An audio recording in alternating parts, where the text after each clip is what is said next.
Good evening everybody. आज आपण अंतर्वक्र भिंगामुळे मिळणाऱ्या प्रतिमा काल आपण पाहिलेलं होतं. आज काही विद्यार्थ्यांनी करून दाखवलेलं होतं, पण बऱ्याच विद्यार्थ्याचं चुकलेलं आहे. म्हणून इथं व्हिडिओमधून तुम्हाला मी दाखवणार आहे कशा प्रकारे आपण बहिर्वक्र भिंगामुळे मिळणाऱ्या प्रतिमा आपल्याला मिळवता येतात हे. तर सुरुवातीला काय करायचं आहे, काल सांगितल्याप्रमाणे एक मुख्य अक्ष आधी घ्यायचा. पहा इथं सर्वजण आधी घ्या वस्तूचे स्थान. काल मी तुम्हाला वस्तूचे स्थान सांगितलं होतं 2F1 व F1च्या मध्ये. 2F1 आणि F1च्या मध्ये आपल्याला वस्तू ठेवायची आहे आणि त्यामुळं प्रतिमा कुठे मिळते, त्याचं स्वरूप कसं असेल ते काढायचं आहे. तर सुरुवातीला काय करायचं आहे, तुम्ही इथं तुमच्या वहीच्या कुठल्याही मध्य पानावर असा आधी मुख्य अक्ष काढून घ्यायचं आहे. ठीक आहे, याला नाव द्या X. आता त्यानंतर काय करायचं आहे, मुख्य अक्ष झाल्यानंतर इथं तुम्हाला एक आता भिंग काढून घ्यायचं आहे. भिंग हा मध्यभागी काढून घ्या. तुमच्या वहीच्या पानावर साधारणतः वर 2 रेषा आणि खाली 2 रेषा अशा साहाय्याने आधी टिंब ओढून घ्या आणि त्याच्यानंतर असा एक बहिर्वक्र भिंग काढून घ्या. आता इथं पण म्हणजे बोर्डासारखं वरीसारखं क्लिअर व्यवस्थित येणार नाही, पण तरी थोडंसं तुम्हाला समजायला सोपं जाईल. तर असा हा बहिर्वक्र भिंग काढून घेतलेला आहे. आणि आता इथं हा जो मध्यभागी पॉईंट असतो याला तुम्ही P किंवा O नाव द्यायचं आहे. समजा P दिलं, प्रकाशीय मध्य. त्यानंतर काय करायचं, आता P पासून साधारणतः तुमच्या वहीमध्ये 2 सेंटीमीटर अंतरावर, वहीचं माप वेगळं ठेवा, 2 सेंटीमीटर अंतरावर इकडं एक F1 घ्यायचं आहे, F1, आणि इथं घ्यायचं आहे F2. चला, हा मुख्य नाभी, डावीकडची मुख्य नाभी आणि ही उजवीकडची मुख्य नाभी. या P पासून सरळ व्यवस्थित स्केलनं मोजूनच अंतर घ्यायचं आहे. त्याच्यानंतर काय करायचं आहे, त्याच्यानंतर ह्या P पासून 4 सेंटीमीटर अंतरावर किंवा F1 पासून 2 सेंटीमीटर अंतरावर, दुपटीचं अंतर असल्यामुळं त्याला 2F1 घ्यायचं आहे. तशाच प्रकारचं अंतर इथं घ्यायचं आहे आणि त्याला नाव द्यायचं आहे 2F2. समजलं? पहिल्यांदा परत एकदा पहा. पहिल्यांदा तुमच्या वहीच्या मध्यभागी X अक्ष काढून घ्या. त्याच्यानंतर वहीच्या मध्यभागामध्ये इथं कुठंतरी एक बिंदू घ्या, त्याला P नाव द्या. त्याच्यावर सारख्याच अंतरावर म्हणजे इथं एक अशी खूण करून घ्या आणि असा इथं एक तुम्ही बहिर्वक्र भिंग काढून घ्या. आणि त्याच्यानंतर P नंतर साधारणतः वहीमध्ये 2 सेंटीमीटरवर दोन्ही बाजूला एक F1 आणि दुसरं F2 काढून घ्या. आलं इथंपर्यंत आता लक्षात? त्याच्यानंतर आता तुम्हाला काय करायचं आहे, आता तुम्हाला इथं वस्तू ठेवायची. वस्तू कुठं सांगितलं आहे तुम्हाला, 2F1 आणि F1च्या मध्ये, म्हणजे इथल्या ह्या 2 रेषेच्या मध्ये तुम्हाला कुठंही तुम्ही वस्तू ठेवू शकता. तर साधारणतः आता इथं वस्तू ठेवलेली आहे. आता वस्तूची उंची किती घ्यायची, आता हा महत्त्वाचा मुद्दा आहे. तर आता तुमच्या भिंगाचा वरच्या भागाची जेवढी उंची आहे त्याच्यापेक्षा कमी, अर्धी साधारणतः. तर आपण इथं 2 ह्याच्यावर तुम्ही वस्तू ठेवलेली होती, 2 रेषेवर तुम्ही हा पॉईंट घेतलेला होता, म्हणून एकावर घेतलं तर चालतं, एकापेक्षा थोडंसं वरसुद्धा उंची तुम्ही वस्तूची ठेवू शकता. तर इथं आता तुम्ही वस्तूची उंची ठेवलेली आहे, याला नाव द्या AB. AB ही वस्तू ठेवलेली आहे. इथंपर्यंत आलं लक्षात? आता काय करायचं आहे तुम्हाला, आता इथं तुम्हाला किरणाकृती काढायचं आहे. किरणाकृती काढत असताना आपण काल पाहिलं की 3 प्रकारचे किरण तुम्हाला घ्यायचे आहेत. पहिला किरण घ्यायचा आहे मुख्य अक्षास समांतर असणारा किरण. पहा इथं या त्याच्या टोकापासूनच तुम्ही हा किरण काढायचा आहे इथंपर्यंत, मुख्य अक्षास समांतर असणारा किरण. आता हा सरळ कुठंपर्यंत ठेवायचा, भिंगाच्या मध्य बाजू येईपर्यंत ती रेषा सरळच ठेवायची, त्याचं अपवर्तन दाखवायचं नाही. आता इथंपर्यंत आल्यानंतर आता मात्र तुम्ही त्याचं अपवर्तन दाखवायचं. तर मुख्य अक्षास समांतर असणारा हा किरण आपण दाखवला. अपवर्तनानंतर तो काय होतो, दुसऱ्या बाजूच्या मुख्य नाभीतून जातो. म्हणजे हा जो किरण आहे आता तो इथून गेलेला दाखवायचा, मुख्य नाभीतून. तर पहा इथं असा हा मुख्य नाभीतून गेलेला दाखवलेला आहे. एक लक्षात घ्या, थोडंसं आता रेषा माझी इथं म्हणजे खालीवर होईल, पण तुम्ही मात्र स्केल घेऊन सरळ रेषा ओढून घ्यायची आहे. तर असा मुख्य अक्षास समांतर असणारा किरण अपवर्तनानंतर मुख्य नाभीतून गेलेला आहे. हा पहिला किरण झाला. ठीक आहे. आता दुसरा किरण तुम्हाला घ्यायचा आहे. दुसरा किरण कुठला घेणार तुम्ही आता? दुसरा किरण हा घ्या, प्रकाशीय मध्यातून जाणारा किरण. आता बघा इकडं प्रकाशीय मध्यातून म्हणजे इथून गेलेला किरण दाखवायचा. त्याचं अपवर्तन होत नाही, तो जशास तसा असा सरळ निघून जाईल. पहा इकडं असा जशास तसा निघून गेलेला आहे. आता इथे एक महत्त्वाचं लक्षात घ्यायचं की कधी पण किरणाकृती काढत असताना ह्या किरणाची दिशा दाखवणं अत्यंत महत्त्वाचं आहे. इथून हा प्रकाश किरण इथं आला, इथून इथं आला. तुम्ही नुसत्याच रेषा काढला, जर ह्या किरणाची दिशा दाखवला नाही तर त्या आकृतीला 0 मार्क पडेल. म्हणून प्रकाश किरण आधी इथून इथं आला, इथून इकडं गेला, किरणाकृती दाखवली. आता तिसरा किरण तुम्हाला घ्यायचा आहे. तिसरा किरण आपल्याला घ्यायचा आहे मुख्य नाभीतून जाणारा किरण, म्हणजे इथून जाणारा किरण. म्हणून आता पहा इथून जाणारा किरण आपण घेतलेला आहे असा. हे पहा इथं हा किरण मुख्य नाभीतून जाणारा किरण. तुम्ही स्केल घेऊन परत सांगायला लागले, स्केल घेऊन व्यवस्थित त्या बिंदूतूनच किरण गेलेला दाखवायचा आहे. आणि आता हा मुख्य नाभीतून जाणारा किरण काय होतो, अपवर्तनानंतर मुख्य अक्षास समांतर जातो. पहा इकडं समांतर गेलेला आहे. आता हे 3 रेषा आता तुमच्या इथं छेदलेले नाहीत, हो की नाही. हे पहा इथं ही पहिला किरण पण इथंच आहे, दुसरा इथं आहे, तिसरा इथं आहे. हे कुठंतरी एकवटतील लक्षात. तर ते कुठं एकवटतात, म्हणजे 2F1च्या अतिशय पुढे खूप कुठंतरी एकवटतील. 2F1च्या पलीकडे कुठंतरी ते एकवटतात. म्हणून प्रतिमेचं स्थान येतं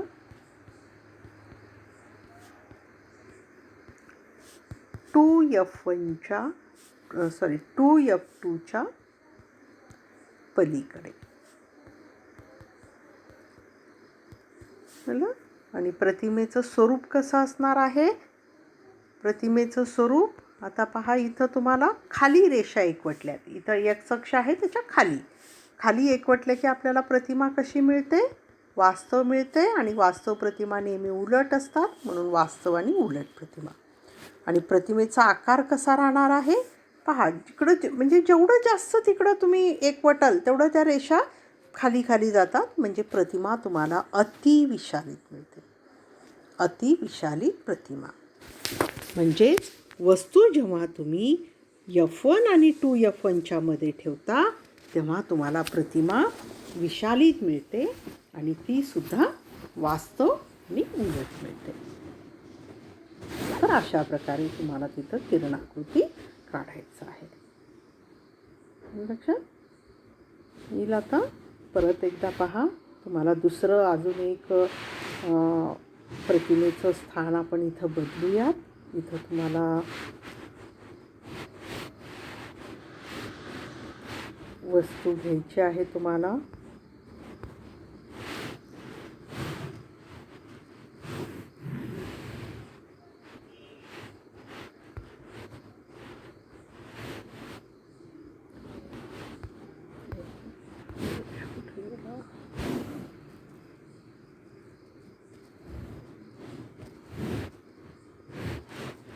तर आता तुम्हाला वस्तूचं आपल्याला आता इथं स्थान आपण आता इथं बदलूयात.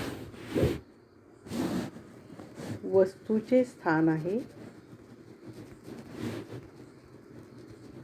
आता F1वर घेऊयात आपण. वस्तू घ्यायची आहे F1वर. पहा परत एकदा वस्तू F1वर घ्यायची आहे. परत आपल्याला आता पहिल्यांदा सांगितल्याप्रमाणे मुख्य अक्ष काढून घ्या.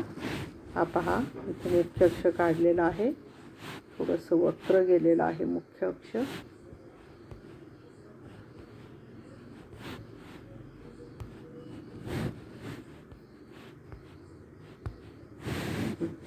मुख्य अक्ष इथं घेतला.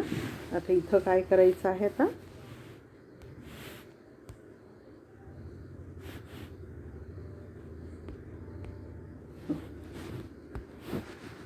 सरळ रेषा घेऊया आपण अशी. इथं हे घेतला. आता याचा मध्यबिंदू इथं घेतलेला आहे. मध्यबिंदूपासून काय करायचं आहे तुम्हाला? आता असा एक बहिर्वक्र बिंदू काढून घ्यायचा आहे. ठीक आहे. मग याच्यानंतर काय करायचं आहे? याच्यापासून तुमच्या ह्याच्यापासून 2 सेंटीमीटर अंतरावर इकडं F1 आणि याच्यापासून 4 सेंटीमीटर अंतरावर 2F1 घेतलेला आहे. आणि इकडं काय करायचं? 2 सेंटीमीटरवर F2 आणि इथं 2F2 अशा प्रकारे. मग आता तुम्हाला काय करायचं आहे? इथंपर्यंत आलं ना लक्षात? त्याच्यानंतर काय करायचं आहे? आता तुम्हाला वस्तू घ्यायची आहे. वस्तू कुठं ठेवायची आहे? F1वर, या बिंदूवर. म्हणून इथं काय करा? सांगितलं भिंगापेक्षा थोडीशी छोटी वस्तू घ्यायची आणि याला नाव द्या E. उंची याची या भिंगापेक्षा कमी आली पाहिजे. आणि आता नंतर काय करायचं आहे? असं थोडं सेंटरला डॉटेड लाईन करून घ्या. म्हणजे इथंपर्यंत तुम्हाला किरण हा सरळ रेषेत दाखवायचा आहे. आता F1वर वस्तू ठेवला. पहिला किरण घ्या, मुख्य अक्षास समांतर असणारा किरण. हा मुख्य अक्षास समांतर असणारा किरण. आता हा किरण काय होतो? मुख्य अक्षास समांतर असणारा किरण अपवर्तनानंतर कुठून जातो? मुख्य नाभीतून. म्हणजे इथून तो किरण गेलेला दाखवायचा. पहा इकडं असा किरण आता गेलेला आहे. अपवर्तनानंतर मुख्य नाभीतून गेलेला आहे. आता दुसरा किरण घ्या अशाच प्रकारे. दुसरा किरण कोणता घ्यायचा आहे? प्रकाशीय मध्यातून जाणारा किरण. हे पहा प्रकाशीय मध्यातून जाणारा किरण इथं. त्याचं अपवर्तन होत नाही, तो सरळ जातो. आता तिसरा किरण घ्या. तिसरा किरण कोणता घ्यायचा आहे तुम्हाला? आता F1वरच आहे म्हणून तिसरा किरण तुम्हाला घेता येईल का?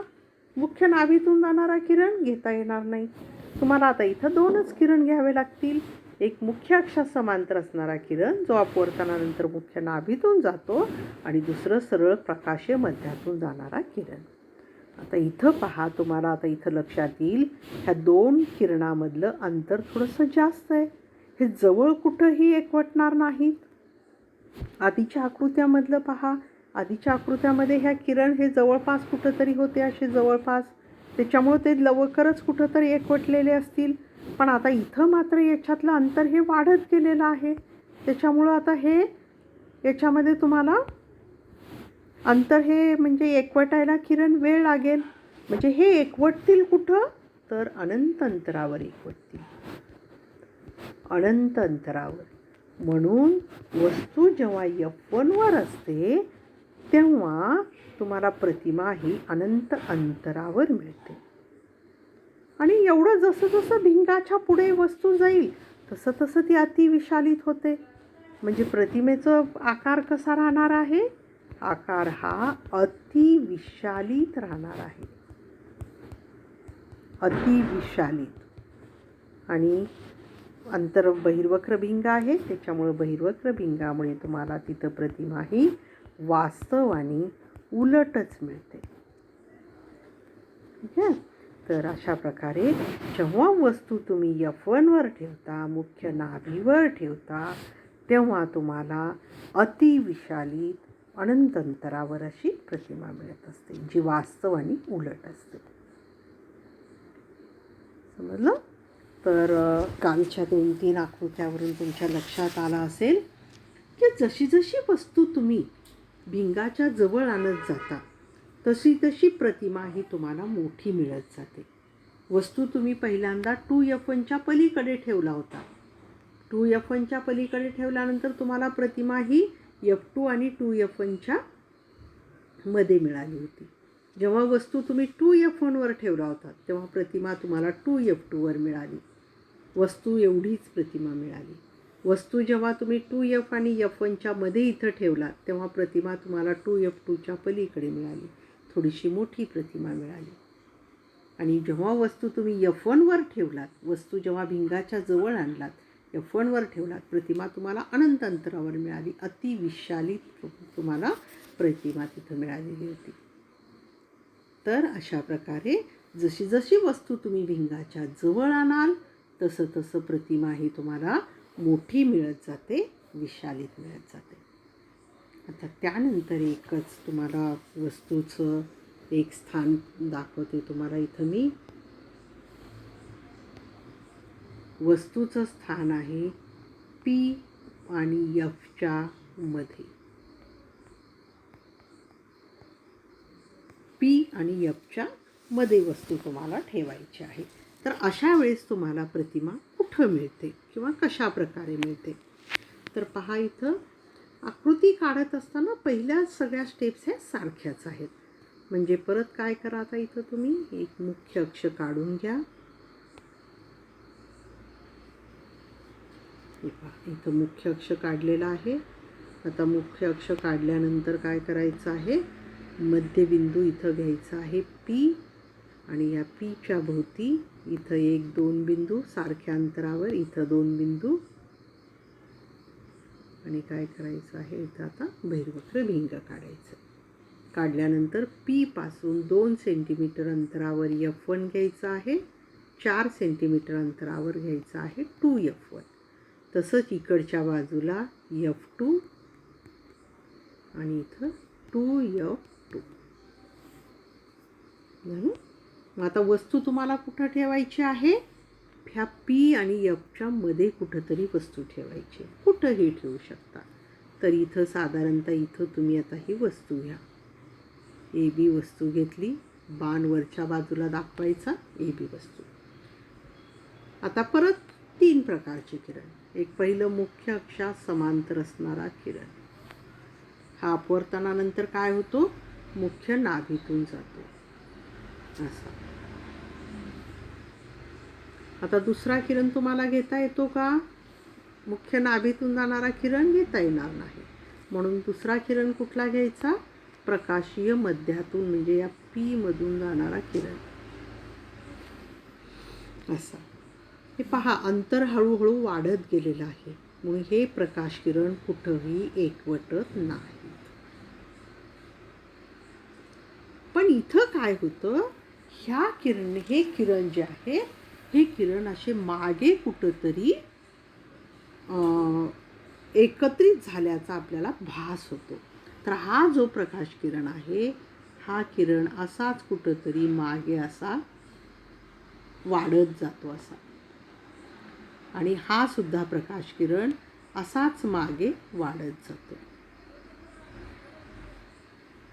बस, हा प्रकाश किरण असा मागे वाढत जातो आणि हा पण प्रकाश किरण इथं वाढत गेला आणि इथं जवळपास F1 आणि 2F1च्या मध्ये कुठंतरी हे किरण असे एकवटतात, एकवटल्यासारखे भासतात. म्हणून तुम्हाला आता इथं F1 आणि 2F1च्या मध्ये तुम्हाला इथं कुठंतरी प्रतिमा इथं तुम्हाला मिळालेली असते. इथं अशा प्रकारे. आता पहा, प्रकाश किरण हे तुम्हाला मुख्य अक्षाच्या वरच एकवटलेले आहेत.